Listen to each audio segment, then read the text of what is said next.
نحمده ونصلي على رسوله الكريم أما بعد فقد قال الله تعالى في كلامه المجيد وفرقانه الحميد فأعوذ بالله من الشيطان الرجيم بسم الله الرحمن الرحيم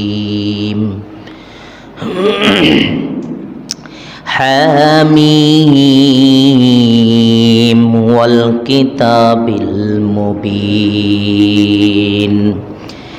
إنا أنزلناه في ليلة مباركة إنا أنزلناه في ليلة مباركة إنا كنا منذرين فيها يفرق كل أمر حكيم فيها يفرق كل أمر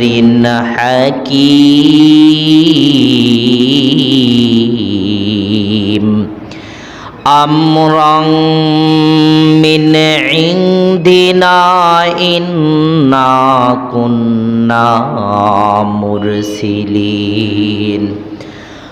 وقال النبي صلى الله عليه وسلم إذا كانت ليلة النصف من شعبان فقوموا ليلها وصوموا يومها فإن الله تعالى ينزل فيها لغروب الشمس إلى السماء الدنيا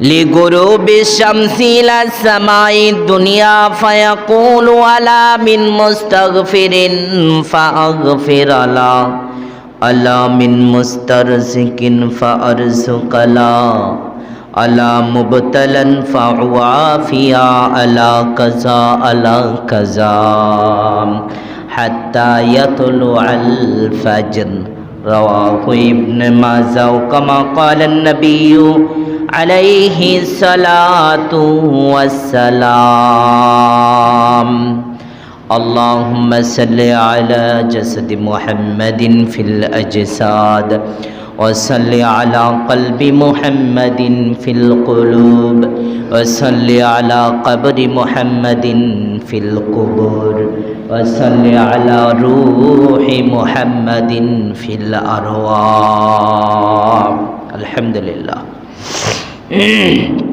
আল্লাহ তাআলার দরবারে লাখো কোটি শুকর যে মালিক মোহাব্বত করে ভালোবেসে এই পবিত্র একটি দিনে জুমার দিন আবার আমাদের বর্তমান ডেট অনুযায়ী যে দিনের অপেক্ষায় মুসলমানরা থাকে শবে বরাত তার একটি দিন আমাদের মাঝে আসছে যেটি মুসলমানদের জন্য উৎসব এই একটি দিনে আমরা উপস্থিত আরাফার দিন এবং হজের দিন গরিবের ঈদের দিন জুমার দিন এই পবিত্র দিন সব দিনের নির্যাসে বরকতময় একটি সময় আল্লাহ আমাদের আল্লাহর কুদরতি পায়ে সিজদা করার জন্য লক্ষ মায়ে থেকে নির্বাচিত করে লক্ষ মায়ের সন্তান থেকে পছন্দ করে আল্লাহ আমাকে আপনাকে ভালোবেসে মোহাব্বত করে মসজিদে আসার জন্য তৌফিক দান করেছেন এই জন্য ভালোবাসা ও যার মনে জোরে সোরে মালিকের দরবারে শুকরিয়া আদায় করি আলহামদুলিল্লাহ। পক্ষান্তরে কত ভাইয়েরা রয়েছেন এই মুহূর্তে আজকের দিনে এই সময়ে মসজিদে আসার জন্য কত প্রকার চেষ্টা করতেছে, কিন্তু দুনিয়াবি ঝামেলা, রোগ ব্যাধি, অসুস্থতা, ব্যস্ততা সব মিলে সে আসার জন্য সুযোগ মিলাইতে পারছে না। এমন আছে কিনা বলেন? শুধুমাত্র আল্লাহর রহমত, বরকত আর দয়া মায়া ছাড়া আল্লাহর ইবাদত করার কোনো সুযোগ নাই। অনেকে অসুস্থ হয়ে মালিককে বলে, আল্লাহ তুমি আমাকে সুস্থ করে দাও, আমি ইবাদত করব, ঠিক কিনা বলুন? কিন্তু সুস্থতা অবস্থায় কিন্তু শয়তানের ধোকায় পড়ে ইবাদত করতে পারে না। তা আল্লাহ আমাকে কত পছন্দ করেন, কত ভালোবাসেন যে আল্লাহ নিয়ে এসেছেন এবং বসার, শোনার, ইবাদত করার সুযোগ দিয়েছেন। আবারও মালিকের দরবারে আমরা শুকরিয়া আদায় করি, আলহামদুলিল্লাহ। বিশ্ব নবীকে মেসেজ করেছেন যে এই দিন শবে বরাত 14ই দিবাগত রাত্রি, এটা হলো আগাম সংবাদ মাহে রমজানের প্রস্তুতি। আমরা মেজবান খাওয়াবো, সেই মেজবানের জন্য কাটা ছেঁড়া প্রস্তুতি করি, ঠিক কি না বলেন? এই প্রস্তুতিমূলক দিন আমি তোমাদেরকে দিলাম, প্রস্তুতিমূলক মাস তোমাকে দিলাম, তুমি প্রস্তুতি নাও, রোজা রাখো, কেমন লাগে দেখো। রোজা রাখার পর বুঝতে পারবে যে রোজাটা কি জিনিস। এর মানে আসছে আমাদের 14 দিন পর মাহে রমজান, তার একটি প্রস্তুতি মুকাদ্দামাতুল জাইশ বলা হয় আরবিতে। এর মানে হলো কোনো জায়গায় যাওয়ার আগে একজনকে দূত পাঠানো যে রাস্তা ক্লিয়ার আছে কিনা, রাস্তা ক্লিয়ার আছে কিনা। বর্তমান যুগে যদি বলা যায় তাহলে পিয়ন বা বডিগার্ড পাঠানো বা 4-5টা গাড়ি সামনে আগে রাখা, এরপরে এমপি মন্ত্রী পিছনে থাকা, যে কোনো প্রকার বিপদ যেন না হয়, রাস্তা ক্লিয়ার করে দাও। আমাদের প্রধান উপদেষ্টা আসতেছে, ঠিক কিনা বলেন? এই জন্য আল্লাহর সবচেয়ে দামি মাস, বান্দার সবচেয়ে বড় অফার, নবীজির উপরে সবচেয়ে দামি মেসেজ মাহে রমজান আল্লাহর পক্ষ থেকে, যে আমি যার প্রতিদান দেব, এই প্রতিদান দেওয়ার আগে তাদের রাস্তা ক্লিয়ারের জন্য একটি মাত্র দিন, একটি মাত্র মাস আমি কিছু অগ্রিম কিছু গাড়ি পাঠিয়ে দিলাম, দেখো রাস্তাটা ক্লিয়ার কিনা, তারা ট্রাই করুক একটু রোজা রাখতে পারবে কিনা। এই জন্য নবীজিকে মেসেজ করেছেন, সেই মহামানবের উপরে আমরা দরুদ প্রেরণ করি, সাল্লাল্লাহু আলাইহি ওয়াসাল্লাম। সম্মানিত সুধী, পবিত্র কোরআনের সূরাতুদ দুখান থেকে আয়াতে কারিমা তেলাওয়াত করেছি। আল্লাহ রব্বুল আলামিন এক এক সূরার ভিতরে, এক একটি আয়াতের ভিতরে এক একটি মেসেজ দিয়েছেন। আল্লাহর এই অসংখ্য মেসেজের মধ্যে থেকে ছোট্ট একটি মেসেজ আমরা আজকে আলোচনা করব। আয়াতটির তর্জমা শুনবো, বুঝবো, এই আয়াতের মূল শানে নুজুলটা কি আমরাও এটা জানবো ইনশাআল্লাহ। পবিত্র কোরআনে আল্লাহ রব্বুল আলামিন অসংখ্য আয়াত এবং সূরার মাধ্যমে যে ঘোষণা দিয়েছেন, বান্দাদের রাস্তা ক্লিয়ার করেছেন, বান্দাদেরকে মেসেজ করেছেন শুধুমাত্র কেবলমাত্র আল্লাহর ভালোবাসা দিয়ে, যে বান্দা তো ভুল করবে। জাহিলিয়াতের যুগে মানুষ কত বর্বরতার অবস্থার মধ্যে ছিল, ছেলে মেয়ে কোনো প্রকার ভেদাভেদ ছিল না। বান্দাকে আল্লাহ কতটা ভালোবাসেন যে তাদের এই গুনাহ থেকে বাঁচার জন্য, তারা যেন জাহান্নামের ইন্ধন না হয়, এই ইন্ধন থেকে বাঁচার জন্য মুহাব্বত করে একজন মানুষকে প্রেরণ করেছেন। তার মাধ্যমে একটি পাঠ্যপুস্তক দিয়েছেন, একটি বই দিয়েছেন, ঐশী বাণী দিয়েছেন, একটি গাইডলাইন দিয়েছেন, যার মাধ্যমে আমি আল্লাহ যে ভালোবাসি প্রমাণ করতে গিয়ে বান্দা যেন গুনাহ না করে, তারা যেন জান্নাতে যেতে পারে, তার জন্য একটি রাস্তা করে দিলাম। বলেন সুবহানাল্লাহ। এই জন্য নবীর নাম হলো রহমত, আর আল্লাহ স্বয়ং রহমত নাজিল করেন। এটা ভালোবাসা ছাড়া, আল্লাহ যে বান্দাকে ভালোবাসেন তার প্রমাণ করেছেন। গত জুমায় আলোচনা করেছিলাম যে ভালোবাসার প্রথম অধিকার, প্রথম স্থান, সর্বোচ্চ স্থানে থাকবেন আমার রব, ঠিক কিনা বলেন?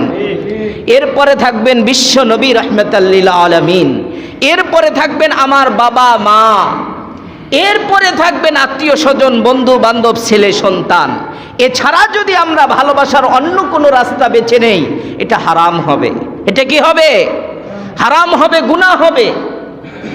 আমার ভালোবাসার প্রথম অধিকার যারা, তাদেরকে আগে ভালোবাসতে হবে। এরপরে আল্লাহ ভালোবাসার একটি রাস্তাও বর্ণনা করেছেন। তোমার সন্তান, তোমার স্ত্রী ভালোবাসার পর তুমি তোমার স্ত্রীকে ভালোবাসতে চাও, তুমি একজন বেগানা নারীকে ভালোবাসতে চাও, ভালোবাসার রাস্তা বলে দিলাম। তুমি 4টা কাজ করে তাকে বৈধভাবে বিবাহ করার পর ভালোবাসো। প্রত্যেকটা হরফে, প্রত্যেকটা কথায়, প্রত্যেকটা বিনিময়ে আল্লাহ তোমাকে নেকি দান করবে। বলেন সুবহানাল্লাহ। আমার আলোচনার ধারাবাহিক ছিল 5 ওয়াক্ত নামাজ কোথায় থেকে এসেছিল। এর মধ্যে আপনাদের এশার নামাজের বিস্তারিত আলোচনা হয় নাই, বিতরের নামাজের হয় নাই। ইনশাআল্লাহ আগামী জুমাতে যদি সুযোগ হয় আলোচনা করব এশার নামাজ কোথায় থেকে এসেছে।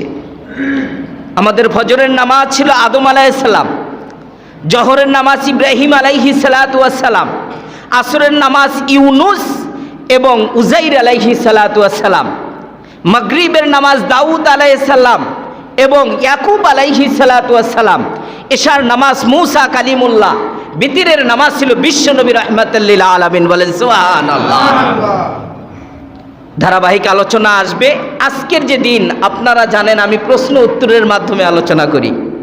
বলুন আজকের ইংরেজি মাস হিসাবে 14 তারিখ। কয় তারিখ? একটু কথা বলেন, আলোচনায় যাব ইনশাআল্লাহ। কয় তারিখ? আপনাদের ভালোবাসায় আলোচনা করব। কেন? আমি অসুস্থ, এই জন্য একটু সারা দেন, আলোচনা করতে পারবো ইনশাআল্লাহ। তা আজকের তারিখ কত? 14ই ফেব্রুয়ারি। কি তারিখ? 14ই ফেব্রুয়ারি। আমাদের ইংরেজি মাস অনুযায়ী 14ই ফেব্রুয়ারি। এই 14ই ফেব্রুয়ারি ভ্যালেন্টাইন্স ডের যে আলোচনা করেছিলাম, আশা করি যারা বুঝেছেন তারা অবশ্যই পালন করবেন না, এবং যে পন্থা আমি বলেছি সেটাই পালন করবেন।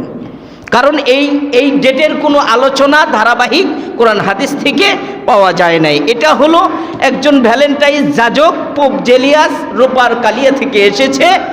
এটার বিস্তারিত আমি আলোচনা করেছিলাম যে 448 খ্রিস্টাব্দের থেকে রোম সম্রাট থেকে পেয়েছি আমরা। একজন জেলারের মেয়ের সাথে প্রেম হয়েছিল, সেখান থেকে অবৈধ একটি প্রথা মৃত্যুবার্ষিকী চলে আসছে। তাহলে এটা মুসলমান পালন করতে পারে না। এখানে পরীক্ষা হলো যে আজকের দিনের জন্য আল্লাহ এমন সিস্টেম করেছেন যে বান্দা কতটা ভালোবাসে আমাকে তার পরীক্ষা হবে। বান্দা কি ওই খ্রিস্টানদের প্রথা পালন করবে, না শবে বরাতে আজকে আমার সাথে প্রেম করবে? সুবহানাল্লাহ। এটা আল্লাহ পরীক্ষা করবেন আপনাকে। আজকের পরীক্ষা খুবই মারাত্মক পরীক্ষা। এমন দিনে আজকে আমাদের ডেট পড়েছে, এদিকে 14ই ফেব্রুয়ারি। বর্তমান যুগ অনুযায়ী খ্রিস্টানের প্রথা, আল্লাহর কোরআন এবং হাদিসের বাণী অনুযায়ী শবে বরাত। এই শবে বরাত নিয়ে পৃথিবীর আনাচে কানাচে, মসজিদ মাদ্রাসায়, অলি গলিতে সবাই বলবে ভাগ্য রজনী। ঠিক কি না বলেন? ভাগ্য রজনী। তাহলে আপনার ভাগ্য আজকে পরীক্ষা হবে যে আপনি কোন দিকে যান।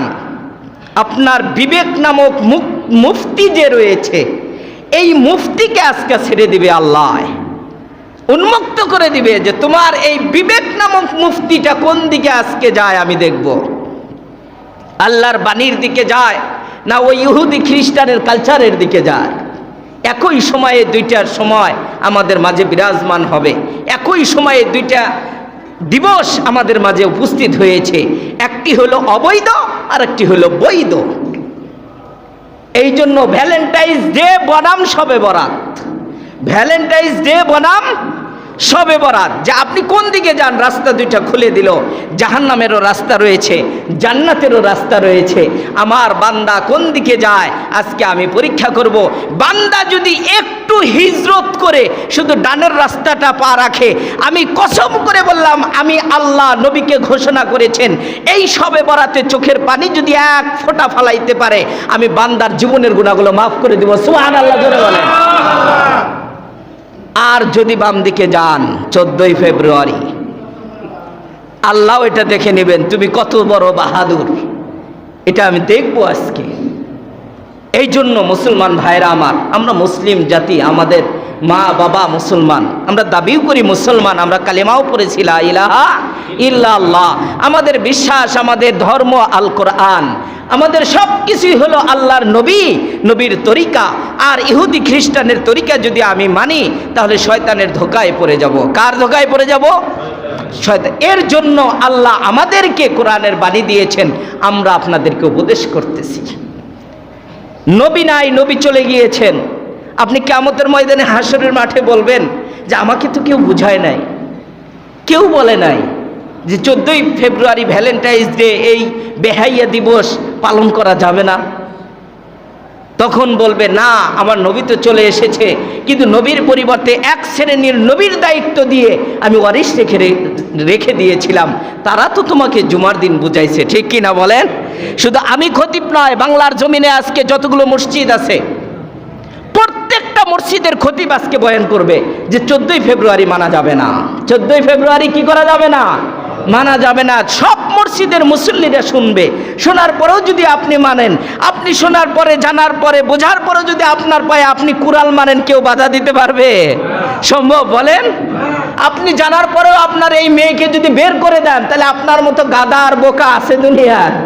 না। তাহলে তো জাহান্নাম আপনার জন্যই নির্ধারিত হবে। এই জন্য দুঃখের সহিত বলতে চাই, আমি আমার সন্তানকে পাহারা দেব, আমি তার জন্য একজন নেতা, তার জন্য আমির। হাদিস শরীফে, মুসলিম শরীফের হাদিস, তিরমিজিতে নিয়ে আসছে, আবু দাউদে 86 তার 6 কিতাবের ভিতরে নিয়ে আসছে, কুল্লুকুম রাইন ওয়া কুল্লুকুম মাসউলুন আন রাইয়াতিহি। তুমি তোমার ফ্যামিলির জন্য, তুমি যদি চেয়ারম্যান হও সমাজের জন্য, জাতির জন্য, সরকার হলে দেশের জন্য, রাষ্ট্রপতি যদি হও পুরা পৃথিবীর জন্য, সবার জন্য স্থান অনুযায়ী তোমাকে নেতা বানানো হলো, অভিভাবক বানানো হলো। সুতরাং তুমি তোমার ফ্যামিলিকে দেখাশোনা করো। ফ্যামিলি যদি গুনাহ করে, কিয়ামতের ময়দানে তোমার হিসাব দিতে হবে। তাহলে আমার সন্তানের জন্য আমি অভিভাবক, আমার এটা দায়িত্ব নিষেধ করা যে মা আজকে যাওয়া যাবে না, আজকের দিন আমাদের জন্য না, এদিনে গেলে গুনাহ হবে। হুজুর বলেছেন কোরআন থেকে বয়ান করে দলিল দিয়ে, আমরা হুজুরের কথা মানব কেন? কোরআন থেকে বলেছেন হুজুর। সূরাতুদ দুখান 1 থেকে 3 নম্বর আয়াত থেকে আলোচনা করব আমরা। সূরাতুল আলে ইমরান 131 নম্বর আয়াতে কারিমা। এসব কিছু তো আপনি অস্বীকার করতে পারবেন না। অস্বীকার করার সুযোগ আছে না। বুখারী শরীফ, তিরমিজি শরীফের হাদিস, নবীজি বলেছেন।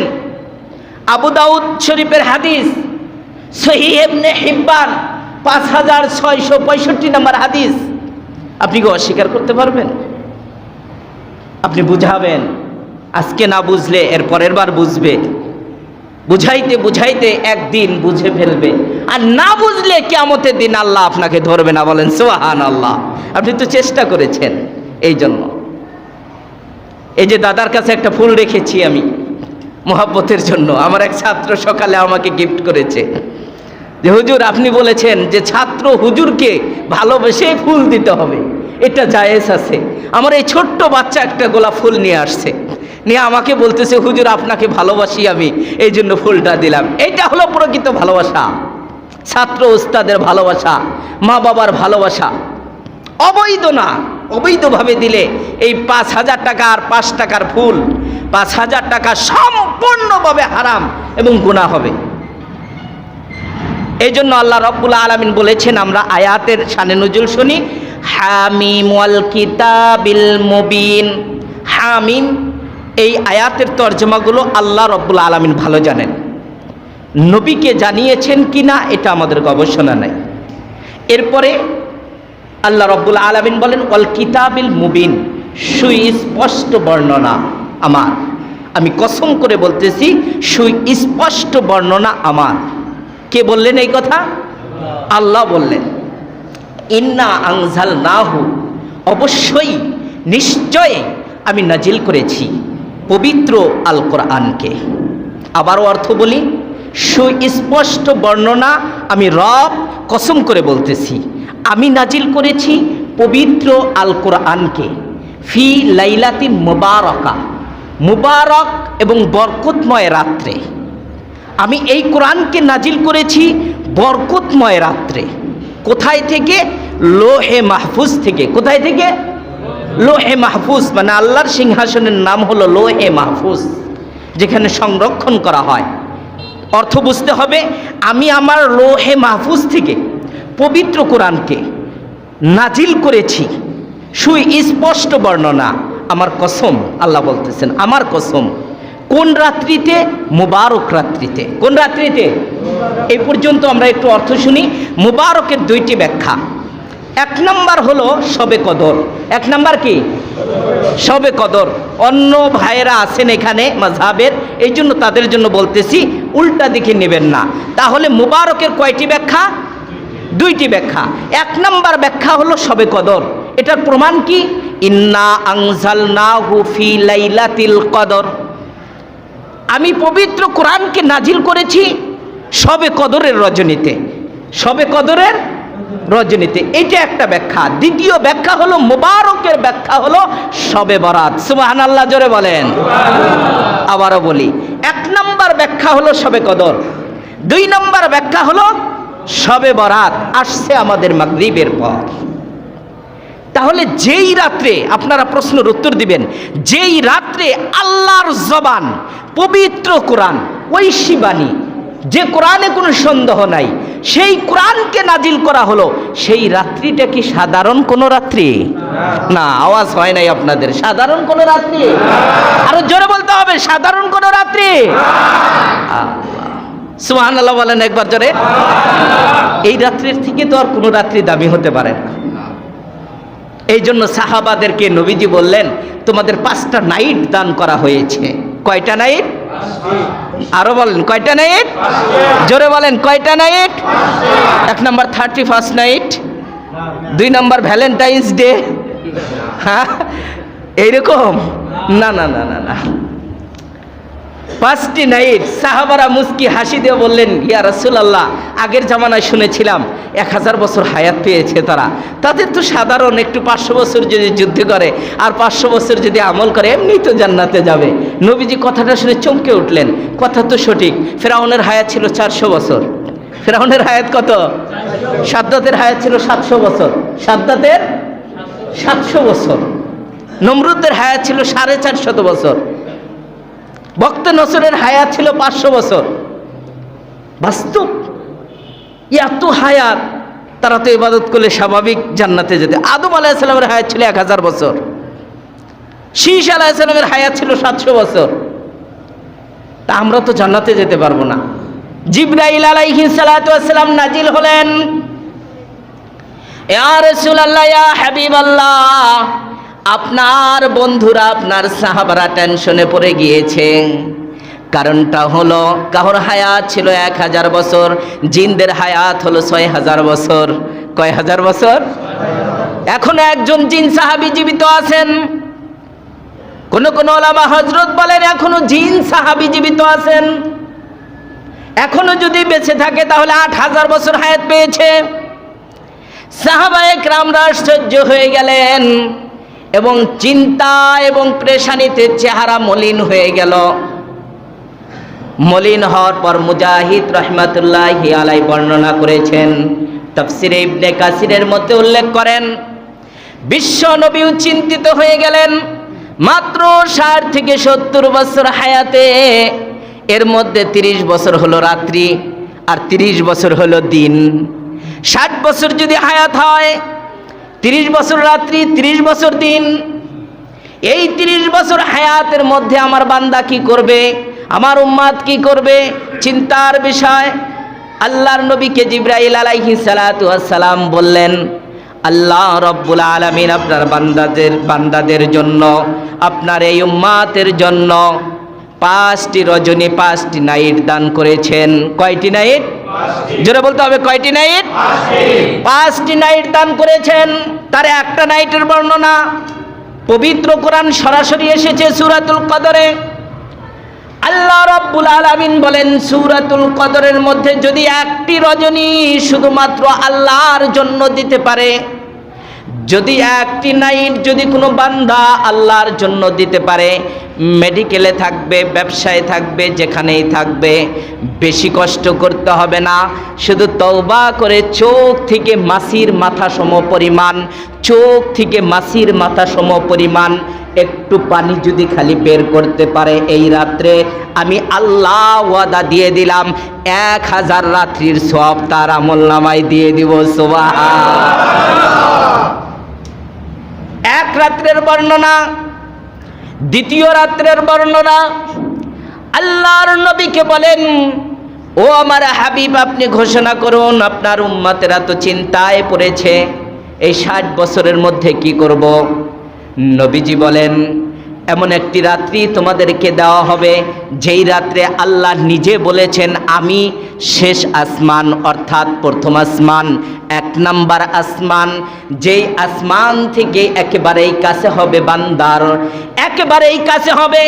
আল্লাহ রব্বুল আলামিন বলেছেন হাদিসে জিব্রাইল, আল্লাহ স্বয়ং বলেছেন, আমি তাদেরকে বলবো, আলা মিন মুস্তাগফিরিন ফাআগফিরালা, আলা মিন মুস্তারজিকিন ফাআরজুকালা।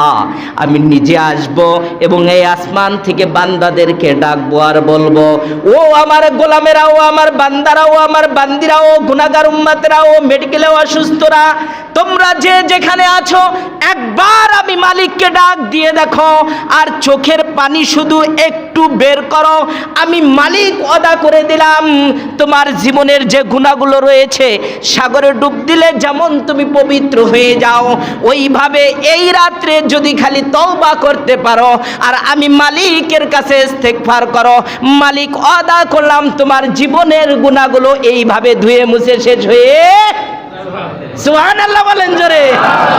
এই রাত্রির নাম হলো শবে বরাত। কি রাত্রির নাম? তাহলে এই রাত্রে আসা যাবে? আসা যাবে? কে কে আসবেন না দেখি?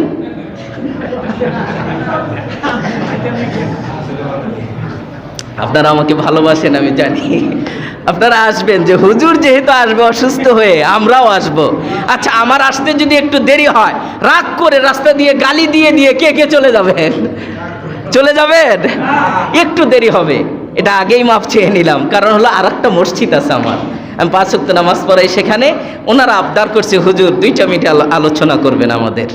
তো ওখানে আলোচনা শেষ করে ইনশাআল্লাহ আল্লাহ যেন সহি সালামতে দ্রুত আপনাদের এখানে আসার জন্য তৌফিক দান করে, সকলে বলি আমিন।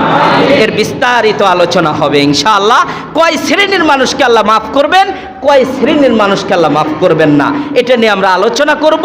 আর অনেকের মা বাবা চলে গিয়েছে, আজকে মা বাবা নিয়ে আলোচনা হবে, একটু দোয়া হবে পিতা মাতার জন্য, আল্লাহ যেহেতু আদা করেছেন গুনাহ মাফ হবে। এর আগে আমরা শবে বরাত নিয়ে একটু দলিল প্রমাণ পেশ করি, যে কেউ কেউ বলে শবে বরাত নাই, এটা একটু জানার চেষ্টা করি, এরপরে আলোচনা হবে ইনশাআল্লাহ। আমার এক শ্রেণীর ভাইরা বলেন শবে বরাত নাই। কি বলেন? শবে বরাতই নাই। আচ্ছা, আপনারা যারা মুরব্বী আছেন তাদেরকে বলতেছি, আচ্ছা শবে বরাত যদি না থাকতো, আপনার বয়সের দিকে তাকায়, আপনার দাদার দিকে তাকান, তার দাদার দিকে তাকান, যে এই প্রায় 200 বছর যাবত এই শবে বরাত চলে আসতেছে কিনা বলেন দেখি একটু, আছে কিনা? মামাজি আছে কিনা বলেন একটু। আচ্ছা, যদি থাকে, আপনারা পালন করে থাকেন, তাহলে হয়তো বাড়াবাড়ি সারাসারির কবলে শবে বরাত, একটু হয়তো আমরা বেশি করে ফেলেছি, এরকম নাই। এক সময় আপনাদের দেশে, আমাদের গ্রামে, এই শালনা বাজারে বিভিন্ন জায়গায়, এখন আছে কিনা বলতে পারবো না, হেরিকেন জ্বালিয়ে আমরা রাত্রে যাপন করতাম, ঠিক কিনা বলেন? ল্যাম্পু দত গ্রামের ভাষায় বলা হয়। এখন কি আছে ওইটা? নাই। মোমবাতি জ্বালানো হয়, আর তা না হলে কারেন্ট বিদ্যুৎ সুইচ দিলেই বাস জ্বলে ওঠে, কি শান্তি, কিন্তু বিল দেওয়ার সময় মনটা খারাপ, ঠিক কিনা বলে? তো তাহলে বোঝা গেল যে সময় বেঁধে বেঁধে কিছু জিনিস চেঞ্জ হয়ে আসে। এখন যদি আপনি ঘরের ভিতরে ল্যাম্পু আর বাতি আর হেরিকেন লাগান, এক শ্রেণীর মানুষ আপনাকে গাদা আর বোকা বলবে, ঠিক কিনা বলেন? কারণ এখন আসছে লাইট, এখন মানে বর্তমান যুগ অনুযায়ী অনেক অত্যাধুনিক জিনিস আমাদের ভিতরে প্রবেশ করেছে, এই জন্য আমরা ওইটাই ব্যবহার করি। এর মানে দরজা জ্বালাইলে গুনাহ হবে, হারাম হবে এমন না। এখন শবে বরাত আমাদের আগেও ছিল, এখনো আছে, চলতেছে, একটু চেঞ্জ হয়েছে। শবে বরাত পালন করলে গুনাহ হবে এমন না। এখন যে ভাইরা বলে শবে বরাত নাই, তাদের দলিলটা আগে দেখি, এরপরে আমাদেরটা চ্যালেঞ্জ হবে ইনশাআল্লাহ। যে ভাইরা বলতেছে শবে বরাত নাই, তারা বলতেছেন যে শবে বরাত বলতে কোনো শব্দই নাই। আচ্ছা, শবে বরাত বলতে কোনো শব্দ নাই কোরআন এবং হাদিসে, তাহলে এটা মানা যাবে না। আপনাদের প্রশ্ন, যারা কোরআন পড়তে পারেন না, যারা পারেন তাদেরকে প্রশ্ন করব, উভয় শ্রেণীকে, নামাজ নামে কোনো শব্দ কোরআনে আছে কিনা? হ্যাঁ, আরো জোরে বলতে হবে। নামাজ শব্দটা আমরা যে নামাজ পড়ি, এই নামাজ কোরআনে আছে? কেউ দেখাইতে পারবেন? তার সাথে চ্যালেঞ্জ থাকলো আমার, নামাজ শব্দটা কোরআনে নাই। তাহলে আপনি নামাজ পড়েন কেন? আপনি তো বলতে পারেন নামাজ শব্দ হাজার হাজার বই পুস্তকে লেখা আছে, তাহলে নামাজ পড়া যাবে না। নামাজই তো নাই কোরআনে। আরেকটি শব্দ রোজা, এই রোজা শব্দটা কোনো কোরআন হাদিসে খুঁজে পাইছেন আপনি? কোরআনের কোনো পৃষ্ঠায় দেখাইতে পারবেন? না, রোজা শব্দটা নাই। তা আপনি রোজা রাখেন কেন? সব জিনিসই আপনার জবানে যেটা বলবে ওইটা হুবাহুব কোরআনে থাকতে হবে এমন না, চেঞ্জ হয়ে আসবে। কোরআনে আছে আপনার সিয়াম, কোরআনে আছে রমাদান, কোরআনে আছে সালাত, কিন্তু আপনি বলেন রোজা, আপনি বলেন নামাজ। তো এটা আপনি পালন করতে পারেন। সবে বরাত শব্দই থাকতে হবে এরকম কোনো কথা না। সব শব্দটা ফার্সি, বরাত শব্দটা আরবি। এক যুগে আমাদের এই দেশে নোয়াখালীর মৌলবীরা বসবাস করত। এক যুগে পাকিস্তান পিওর থেকে আইন পাশ করা হতো, সেই জন্য ফার্সি এবং উর্দুর একটা প্রচলন ছিল। সেই শব্দের কারণে আমাদের এটা মুখে মুখে আসছে সবে বরাত। কি আসছে? সবে বরাত। এইভাবে প্রচলন হইতে হইতে বই পুস্তক, সরকারি ঘোষণা, পাকিস্তান পিওর একবারে যা আছে সব জায়গাতে এখন সবে বরাত, সবে বরাত, সবে বরাত। এখন আপনি বলতেছেন কোরআনের ভিতরে সবে বরাত নাই, এটা পালন করা যাবে না। হাদিসে সবে বরাত লেখা নাই, পালন করা যাবে না। ভাই, এটা গবেষণার বিষয় যে আমাদের মুখে মুখে আসছে সবে বরাত, কিন্তু মূল শব্দ সবে বরাত না, লাইলাতুল বরাত। কি শব্দ বলেন? লাইলাতুল বরাত। হাদিসে আসছে লাইলাতুন নিসফি মিন শাবান, লাইলাতুন নিসফি মিন শাবান। মূল অর্থ হলো ভাগ্য রজনী। কি রজনী? ভাগ্য রজনী। 14 তারিখের পর আল্লাহ রব্বুল আলামিন স্বয়ং নিজে বলেছেন, এটা কি আপনি মানবেন না? আল্লাহ বলেছেন যে এই বরকতময় রাত্রে আমি তাদের ভাগ্য, ভালো মন্দ, মৃত্যু যা কিছু আছে সব কিছু এই রাত্রে আমি ফায়সালা করে দিই। সুবহানাল্লাহ বলেন। আসুন দলিল, সূরাতুদ দুখান। দুখান মানে হলো ধোঁয়া। দুখান মানে কি? ধোঁয়া। ধোঁয়া মানে আগুনের ধুমা যেটা বলি আমরা, এই ধোঁয়া। এর আগেও একদিন বলেছিলাম এটা জাহান্নামের বিষয়। এই সূরার ভিতরে এই জাহান্নাম নিয়ে আলোচনা করা হয়েছে যে আল্লাহ রব্বুল আলামিন ধোঁয়া পাঠাবেন পৃথিবীতে শেষে কিয়ামতের আলামতে। আরেকটি হলো জাহান্নামের ধোঁয়া, এই জন্য এই সূরাটা নাজিল করা হলো। এই ধোঁয়ার থেকে বাঁচার জন্য আল্লাহ রব্বুল আলামিন একটা কিতাব নাজিল করলেন, আল কোরআন। একজন মানুষকে দিলেন, বিশ্ব নবী, যে এই নবী বলে দিবেন আর ধোঁয়া থেকে বেঁচে যাবে, আর বান্দারা আমার মুহাব্বতে জান্নাতে ঢুকে যাবে। সুবহানাল্লাহ। ইন্না আনজালনাহু ফি লাইলাতিল মুবারাকা, পবিত্র কোরআনকে নাজিল করলাম মুবারকময় রাত্রিতে। 2 নম্বরে ইন্না আনজালনাহু ফি লাইলাতিল কদর, কদরের রজনীতে, মানে সবে কদর, সবে কদরে। তাহলে 2টা ব্যাখ্যা। এরপরে আসেন ইন্না কুন্না মুনজিরিন, যাতে করে বান্দারা গুনাহ থেকে বাঁচতে পারে এর জন্য একটা সতর্কবাণী, এর জন্য একটা সতর্কবাণী। এর নাম হলো আল কোরআন। এর নাম কি? এই আল কোরআন। এখন আপনিও পড়তে পারবেন না, আমিও পড়তে পারবো না, এই জন্য এর জন্য একটা মানুষও দিয়ে দিব আমি। ফিহা, আচ্ছা এই কোরআনে কি থাকবে দেখেন। ফিহা, এই কোরআনের মধ্যে থাকবে ইউফরাকু, পার্থক্যকারী ভালো এবং মন্দ আমার পক্ষ থেকে। কুল্লু আমরিন হাকিম, আমি হলাম বাদশার বাদশাহ, হিকমতের রাজা। আমার হিকমত দিয়ে আমার আদেশে তারা ভালো করবে না মন্দ করবে, এই রাত্রেই আমি ভাগ্যটা ভাগ করে দিব। সুবহানাল্লাহ বলেন। আপনার ভাগ্য যদি এখন আপনি দোয়া করে ভালো করতে চান, তাহলে সবে বরাত না জেগে পারবেন না 14ই ফেব্রুয়ারি পালন করবেন? 14ই ফেব্রুয়ারি তো আপনার ভাগ্য ওই দিন ভ্যালেন্টাইন্স ডে হয়ে যাবে। আর যদি ভাগ্য পালন করতে চান যে আল্লাহ আমি এতদিন ব্যবসা করেছি আমার লাভ হয় নাই, মালিক তুমি আজকে একটু ফায়সালা করে দাও 1 বছরের জন্য, আমার যেন ব্যবসার ভিতরে উন্নতি হয়, আমার যেন রিজিকের মধ্যে বরকত হয়। আর এই কথাটা আল্লাহ আবার নবীর মাধ্যমে বলেছেন যে কি কি তার ভাগ্য পরিবর্তন হতে পারে আর কয় শ্রেণীতে হতে পারে তা আল্লাহ স্পষ্ট বর্ণনাই করে দিয়েছেন। দেখেন এটা আবার কি বলেছেন এখানে, লাইলাতুন নিসফি মিন শাবান, এইটুক তো বুঝে আসছে। শাবানের অর্ধেক রজনী মানে হলো 15-14 তারিখ, দিবাগত রাত্রি আজকের রাত্রি মাগরিবের পর। ফাকুমু লাইলাহা, তারা রাত্রে কি করবে? জাগরণ করবে। রাত্রে কি করবে? এই হাদিস তো আপনি মিথ্যা বলতে পারবেন না। 5665 নম্বর হাদিস, 5665 নম্বর হাদিস, আবু দাউদ শরীফের হাদিস, অস্বীকার করার মতো কোনো সুযোগ নাই। সহিহ ইবনে হিব্বান আলবানী 6 লক্ষ হাদিস মুখস্থ ছিল, উনি বলছে হাদিসটা সহিহ, আমল করা যাবে। বলেন সুবহানাল্লাহ। ফাকুমু লাইলাহা, তারা রাত্রে জাগরণ করবে। রাত্রে কি করবে? জাগরণ করবে। এখন রাত্রে জাগরণ কিভাবে করবেন এটা আমি রাত্রেই বলবো, এখন না। কিভাবে করবেন রাত্রে বলবো। এটা এক শ্রেণীর ভাই নামাজে আসে না, মসজিদে আসে, বলেন নামাজে আসে না। আপনারা তো মাথা ব্যথা কেন? এই শবে বরাতে সবাই আসবে, একটু নফল নামাজ পড়বে, রোজা করবে, হজ, তারা একটু জিকির করবে, গুনার মায়ের জন্য মাপ চাবে, এটা আপনার মাথা ব্যথা? আসেই না। আসছে যেহেতু আবার বাধা কিসে? এত চুলকানি ভালো না। এই জন্য আমাদের সাধারণ মানুষের কষ্ট। হুজুররা ঠেলাঠেলি করতে করতে এখন দেখা যায় সাধারণ মানুষ কিছুই বোঝে না। ঠিক কিনা বলেন? দেখুন শিলার পাটা গড়াগড়ি করতেছে, মরিচের 12টা বাজতেছে। ঠিক কিনা বলেন? এখন আমরা সাধারণ মানুষ তো কোরআনও বুঝি না, হাদিসও বুঝি না। একদল বলেছে শবে বরাত পালন করা বেদাত, এটা পালন করাই যাবে না। এখন ওই দল শোনার পর বলতেছে মসজিদেই যাব না, জীবনে আসে নাই, এটা শোনার পর কয় যাবই না। এখন আর এক দল বলতেছে মসজিদে এসে যদি খালি আল্লাহর কাছে তওবা করতে পারে তাহলে আল্লাহ গুনাহ মাফ করবে, এই দলের আশা ছিল। ওইটা শোনার পর ওই ব্যক্তির সাথে দেখা, কয় যে আজকেই এক ফেসবুকে শুনলাম যে এটা নাকি পালন করা যায় না, ওই ব্যক্তির মনটা নষ্ট। এমন তো হতে পারে যে ওই ব্যক্তি চোখের পানি ফালানোর কারণে, দুই রাকাত নামাজ পড়ার কারণে, আল্লাহর দরবারে কবুল হওয়ার কারণে তার গুনাহগুলো মাফ হওয়ার কথা ছিল। ঠিক কিনা বলেন? আপনি বাধা দেওয়ার কে? প্রশ্ন হলো এটা, আপনি কেন বাধা দিচ্ছেন? হাদিস 3 প্রকার। হাদিস কয় প্রকার?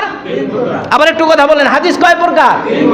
চ্যালেঞ্জ করে বলে যাইতেছি, হাদিস হলো 3 প্রকার। 1 নম্বর হাদিসের নাম হলো সহিহ, 2 নম্বর হাদিসের নাম হলো হাসান, 3 নম্বর হাদিসের নাম হলো জয়ীফ। এখন 1 নম্বর হাদিস সহিহ, এটা শরীয়তের কোনো প্রমাণ করতে যায় এই হাদিসকে ব্যবহার করা হয়, যে কোনো শরীয়তের দলিলকে প্রমাণ করতে যায়, এর নাম হলো সহিহ হাদিস। যা আমরা বুঝি বুখারী, তিরমিজি, আবু দাউদ, ইবনে মাজাহ, নাসাই, এগুলো হলো 6 কিতাব, সহিহ হাদিসের কিতাব। এছাড়া যত হাদিস আছে আর একটাও মানা যাবে না। নবীর কথা কোনোদিন দুর্বল হতে পারে? কথা বলেন, দুর্বল হতে পারে না। 2 নম্বর হাদিসের নাম হলো হাসান। এই হাসান দিয়ে শরীয়তের কোনো একটা আমলকে প্রমাণ করা হয়, যে কোনো আমল। 3 নম্বর হাদিসের নাম হলো জয়ীফ, মানে হলো বললেওয়ালা, যিনি বলেন বলতে যায় একটু উল্টাপাল্টা বলেছে, অথবা সেই সনদ হিসাবে, মুসলসল হিসাবে সে একটু দুর্বল, এই জন্য কথাটা সুন্দর করে বলতে পারে নাই, কিন্তু আমল করা যাবে। সহিহ ইবনে হিব্বান আলবানী নিজে বলেছেন যে এই শবে বরাতের 8টা হাদিস রয়েছে, তার মধ্যে থেকে 3টা হাদিস গুরুত্বপূর্ণ, এর মধ্যে একটা হাদিস হলো সহিহ, 5665 নম্বর হাদিস। এই হাদিসটা আমল করা যাবে, ওই রাত্রে জাগরণ করে আল্লাহর কাছে তওবা করা যাবে। বলেন সুবহানাল্লাহ। আপনার বাবা একটু বুড়া হয়েছে, আপনার বাবা, আপনার মা একটু বুড়া হয়েছে, শক্তি নাই, যাকে আমরা আরবিতে জয়ীফ বলি, বাংলাতে বলি দুর্বল। এখন আপনি বললেন যে দুর্বল হাদিস মানা যাবে না, তাহলে বাবাকে লাঠি দিয়ে বের করে দিতে হবে। ঠিক আছে কিনা বলে? দুর্বল বাবা, দুর্বল মানা যাবে?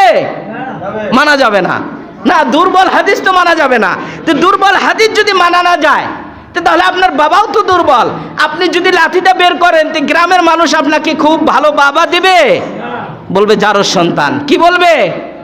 জারোর সন্তান, অথবা বলবে অবৈধ সন্তান, না হলে মা বাবার বাধ্যগত সন্তান না। আপনি বাবাকে লাঠিটা বের করলেন বুড়া হওয়ার কারণে, তো বাবাকেই যদি না বের করা যায় দুনিয়া হিসাবে, আর নবীর হাদিস বলনেওয়ালা একটু দুর্বল হয়েছে আর আপনি মানবেন না, এটা কি মানুষ মেনে নেবে? এটা সম্ভব না।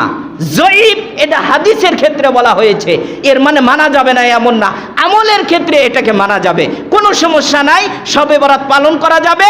এটা হলো বাড়াবাড়ি ছাড়াছাড়ি করা যাবে না। এখন বাড়াবাড়ি ছাড়াছাড়িটা কি জিনিস এটা জানা দরকার।